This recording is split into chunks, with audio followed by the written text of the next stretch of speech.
las decisiones propias que yo tomo o las decisiones que otro ser humano toma, y esas acciones tienen unas consecuencias que o me afectan a mí mismo y afectan también a las personas que están a mi lado.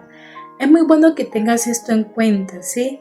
Porque normalmente pensamos que cuando tomamos una decisión nosotros somos los que vamos a cargar con las consecuencias, y no es así. Toda decisión que yo tome en este mundo afecta a las personas que están a mi lado.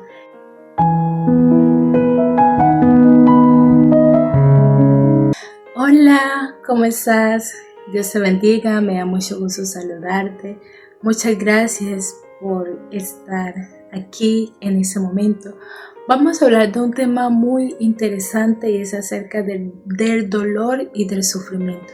Y dije, hoy me gustaría hacer un video un poco más personal y que habláramos de tú a tú, ¿sí? De que nos pudiéramos comunicar pues de esa manera. Y yo dije, bueno, y pues por eso estoy aquí sentada en el suelo, y yo dije, bueno, pues me gustaría para que pudiéramos tener como una charla, y no tanto como si fuera un sermón más. Ahí eso es como hacerte un recordatorio porque tú ya has leído esto, tú ya lo has escuchado, bueno, mejor dicho, es para darte un recordatorio si estás pasando por dificultades, si estás pasando por grandes problemas, o si quieres como que una respuesta al porqué de todo lo que está pasando en nuestro mundo actual como tal. El sábado miraba pues un video de los niños en Israel, y sinceramente te confieso, me puse a llorar como niña pequeña, porque yo miraba a esos seres tan vulnerables y yo decía, wow, cómo tienen que sufrir las consecuencias de otro ser humano que tomó una decisión, y ellos tienen que acarrear con eso y que son más vulnerables. Y normalmente cuando uno piensa en esas cosas, uno dice, pero ¿cómo es posible? ¿Por qué tiene que pasar eso? Ahí uno se hace muchas preguntas y no nos vamos tan lejos. Yo no tengo que estar en una gran guerra, una gran hambruna para saber qué es el dolor y qué es el sufrimiento. No, desde que nacemos, desde que estamos en el vientre de nuestras madres, ya estamos sufriendo. Un niño para que nazca por parto normal, eso ya es una causa de dolor y de sufrimiento para la madre, para el niño. Cuando el niño sale del útero de la madre y se enfrenta al mundo real, desde ahí también empieza a sufrir porque tiene que adaptarse y después seguirse pues adaptando todos. Porque la Biblia dice que todos fuimos engendrados en pecado. Todos en sí luchamos una batalla interna y diariamente tenemos que vivir con eso del sufrimiento y del dolor. Pero qué triste es saber de que muchas personas que se alejan de Dios, en vez de ir a Él en medio del dolor y del sufrimiento. Me gustaría en este momento hablar en sí como de tres causas del porqué del sufrimiento y del dolor, para que puedas tener un poquito como de conciencia que muchas veces no se trata de Dios. Inicialmente sufrimos en este mundo porque estamos en un mundo de pecado. Desde que el pecado entró a nuestro mundo, desde ahí llegó el sufrimiento. La Biblia dice que la paga del pecado es la muerte. Solamente piensa en eso, es la muerte. ¿Y la muerte es el final de qué? De todo. Mas la dádiva de Dios es la vida eterna por medio de Jesucristo. Con eso te darás de cuenta que cuando llegó el pecado a nuestro mundo, inicialmente trajo una gran consecuencia. La consecuencia fue el dolor, el sufrimiento, el miedo, todo lo malo que puedes ver en nuestro mundo. La tercera causa del sufrimiento en nuestro mundo son las decisiones propias que yo tomo o las decisiones que otro ser humano toma, y esas acciones tienen unas consecuencias que o me afectan a mí mismo y afectan también a las personas que están a mi lado. Es muy bueno que tengas esto en cuenta, ¿sí? Porque normalmente pensamos que cuando tomamos una decisión nosotros somos los que vamos a cargar con las consecuencias, y no es así. Toda decisión que yo tome en este mundo afecta a las personas que están a mi lado, y dependiendo el tamaño de la decisión, así mismo lo va a afectar, sea para bien o sea para mal. Entonces, el ser humano tiene el libre albedrío que Dios le ha dado. Es la capacidad y la libertad que él tiene de escoger qué hacer con su vida. Dios nos creó así, y tú te podías preguntar, pero ¿por qué no nos obliga? ¿Por qué esto? No. El verdadero amor te da la libertad de escoger amar. Si tú amas porque estás ya como que muy programado para poder amar, eso no es amor. Dios nos podía haber creado como unos robots, sí, pero Dios mismo se engañaría, porque sabría que en nosotros no brotaría un amor verdadero, sino que ya estábamos creados así como tal, y a Dios no le gusta eso, ni nada de eso. Entonces, ¿una persona puede tomar la decisión de matar a otro ser humano? Sí. Y aquí es donde entra la parte de Dios. Dios sí intercede ante eso que va a hacer esa persona. Dios le habla a esa persona por medio del Espíritu Santo. Le dice que lo que vas a hacer es malo matar, mira, o aquello. Le manda señales por medio de personas, por medio de videos. Vea, le manda miles, pero cuando esa persona rechaza la voz del Espíritu Santo, él queda en la libertad de hacer con su vida lo que quiera. Y el problema es que cuando él rechaza, entonces viene Satanás, se posiciona de él, y Satanás sí obliga. Con Satanás sí es que no, tú decides qué hacer. No, Satanás es no. Si tú te dejas guiar por mí, entonces vas a hacer lo que yo quiero. Entonces Satanás te toma, y ahí sí, él sí te manda a hacer. Y en pocas palabras se vuelve tu dueño, te vuelves esclavo de él, ¿sí?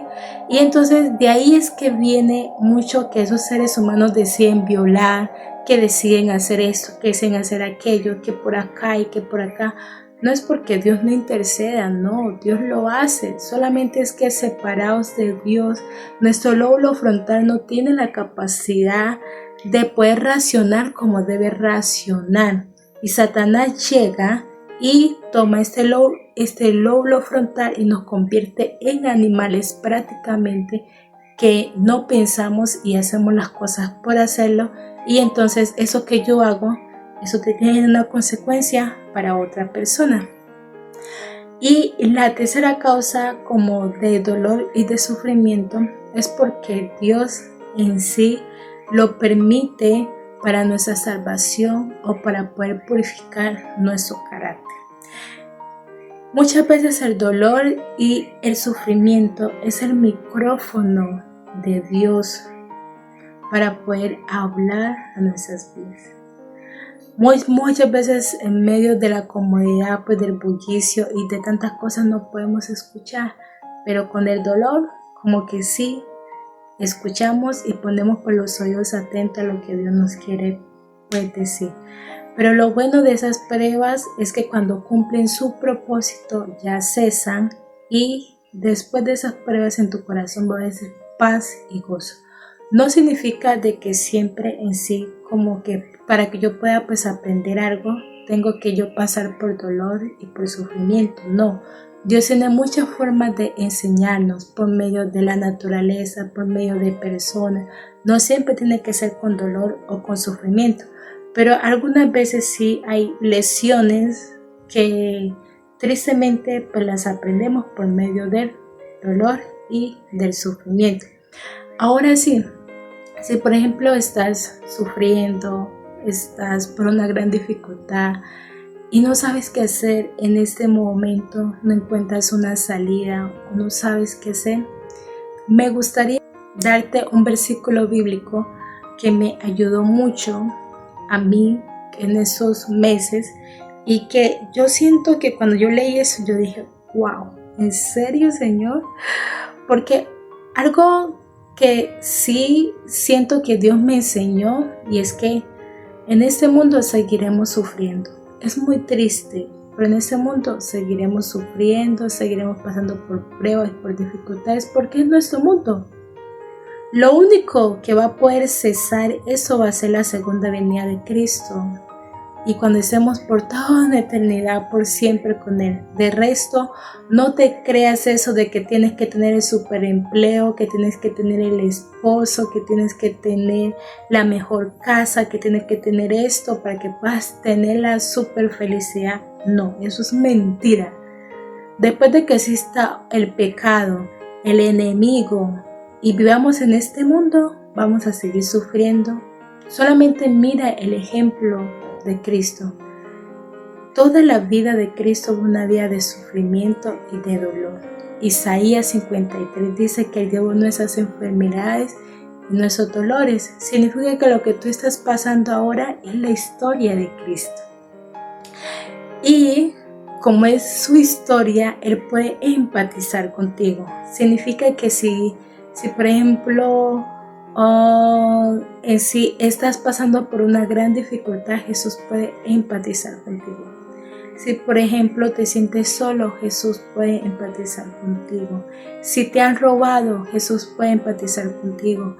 Si se han burlado de ti, Jesús puede empatizar contigo. Si eres desplazado, si estás en guerra, si no tienes económicamente, si estás frustrado, si estás pues estresado, por lo que sea que estás pasando en ese mundo, Jesús puede empatizar contigo. Y en 1 de Corintios, en el capítulo 1, en el versículo 3 hasta el 5 dice: Bendito sea el Dios y Padre de nuestro Señor Jesucristo, Padre de misericordia y Dios de toda consolación. Significa que Dios en todo te puede consolar, en todo. No es solamente en algunas cositas, no, en todo te puede consolar. Dice, el cual nos consola en todas nuestras tribulaciones, para que podamos también nosotros consolar a los que están en cualquier tribulación, por medio de la consolación con que nosotros somos consolados por Dios. Es algo bonito saber que si en ese momento estás pasando por una gran dificultad, es bueno que entiendas dos cosas. Inicialmente, que Dios te puede consolar. Y segundo, ese dolor va a ser de bendición para otra persona o para miles de personas como tal, porque tú vas a tener la capacidad de empatizar con esa otra persona. Y no significa que yo tengo que estar pasando por lo mismo para en sí ser empático, pero cuando yo lo vivo en carne propia y yo veo el sufrimiento en otro ser humano, como que esas fibras pues anteriores como que se tocan y como que la empatía es más fuerte, conectamos más como tal. Y entonces ese dolor que está pasando ahorita, Dios lo va a utilizar para que sea de bendición para otras personas más adelante. Eso debe de darte ánimo para poder seguir y después con la ayuda pues del Señor puede ser pues de bendición. Y la parte que me gustó que fue pues el versículo 5 dice, porque de la manera que abunda en nosotros las aflicciones de Cristo, así abunda también por el mismo Cristo nuestra consolación. Dice que las aflicciones de Cristo significa que como cristianos nosotros, al llamarnos hijos de Dios y seguidores de Jesús, llevamos su cruz, llevamos su historia. Y al llevar su historia significa que también vamos a pasar por muchas cosas o tal vez por todas las que Él pasó en este mundo. Pero qué bonito es saber que tenemos en el cielo un Jesús que empatiza contigo, que no te juzga, que no se pone bravo contigo, que no, pues otra vez está con lo mismo. No, un Jesús que sabe qué es el sufrimiento en carne propia y por eso Él te dice, hija, yo sé. Yo sé que es que te abandonen, yo sé que es que te rechacen, yo sé que es que te dejen solo, yo sé que es eso. Por eso yo no lo puedo evitar porque vivimos en un mundo de dolor y de sufrimiento, pero yo estoy aquí contigo. Sí, yo estoy aquí contigo. Y la otra parte que me gustaría que te llevaras en mente, que Jesús no solamente dice yo estoy aquí y ya no, sino que el versículo pues termina diciendo, así abunda también por el mismo Cristo nuestra consolación. Significa que entre mayor sea el sufrimiento, mayor será la consolación. Eso significa en sí que Cristo no solamente te va a decir palabras bonitas, no, sino que va a haber un proceso de sanación en ti y tú vas a poder salir de eso. Algunas veces no le vemos salida y pensamos que nos vamos a quedar por siempre ahí. Y es mentira. Jesús nos va a ayudar para que poco a poco podamos salir de ese dolor y de ese sufrimiento y podamos llegar a la plenitud que Él quiere que nosotros llegamos. Y estaba investigando que cuando aquí dice que nos dará consolación, se refiere a la obra del Espíritu Santo en nuestras vidas. ¿Se acuerdan que en Juan, en el capítulo 14, en el versículo 26, Jesús dice que Él iba a enviar al Consolador? Y cuando nosotros estamos en medio del dolor y del sufrimiento, es muy bueno que le pidas a Dios que te dé el Consolador para que Él llegue a tu vida y te pueda dar esa consolación y puedas pasar esa dificultad y ese problema. Me gustaría leerte pues una parte de que me pareció muy interesante, en la cual dice, mediante el Espíritu Santo, el Consolador, Dios se acerca al ser humano para atender sus necesidades espirituales, emocionales y materiales. ¿Por medio de qué? Por medio del Espíritu Santo, que es el Consolador. Pídelo, llóralo y dile a Dios de que te permita vivir en el Espíritu y Él te dará eso para que puedas llegar a tener esa consolación plena. Dios te bendiga y es mi deseo que puedas estar bien y que si estás pasando por una gran dificultad te mando un fuerte abrazo y yo tengo la fe y la esperanza de que Jesús te va a consolar. Si estás pasando por una gran dificultad, déjame en los comentarios si quieres que ore por ti o si me quieres contar tu experiencia, cómo ha sido con el Espíritu Santo, cómo ha sido la consolación con Dios. Y también suscríbete, actívate la campanita para que podamos seguir con eso. Dios te bendiga, que estés muy bien. Bendiciones. Chao, chao.